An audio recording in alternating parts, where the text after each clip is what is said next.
Gulf news కు స్వాగతం. ప్రతిరోజు 6 దేశాల తాజా వార్తల బులెటిన్ మీకు అందించబడుతుంది.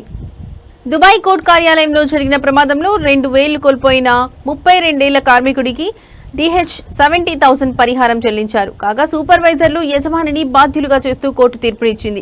సదరు కార్మికుడు వర్క్ షాప్ లో స్టీల్ బెండింగ్ యంత్రం ఆపరేట్ చేసే సమయంలో ప్రమాదం జరిగింది. కాగా యంత్రాన్ని ఉపయోగించమని సూచించే ముందు కార్మికుడికి సరైన భద్రతా శిక్షణ లేదా మార్గదర్శకత్వం లభించలేదని దర్యాప్తులో అధికారులు గుర్తించారు. ఇందుకు సంబంధించి దుబాయ్ క్రిమినల్ కోర్టు గతంలో 2 ఆసియా సూపర్వైజర్లను నిర్లక్ష్యంగా దోషులుగా నిర్ధారించింది. వారు తమ విధి నిర్వహణలో విఫలమయ్యారని తీర్పు చెప్పింది. వారికి 1 నెల జైలు శిక్ష విధించింది. అయితే శిక్షను 3 సంవత్సరాల పాటు నిలిపివేసి 5,000 దీర్హాంల జరిమానా చెల్లించాలని ఆదేశించింది.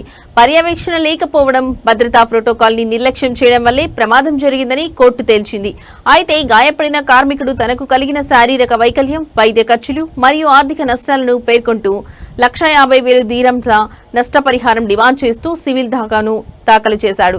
సాక్ష్యాలు, వైద్య నివేదికలను సమీక్షించిన తర్వాత సూపర్వైజర్లు మరియు కంపెనీ సంయుక్తంగా జరిగిన హానికి న్యాయమైన పరిహారంగా 70,000 దీర్హాంలు చెల్లించాలని కోర్టు ఆదేశించింది.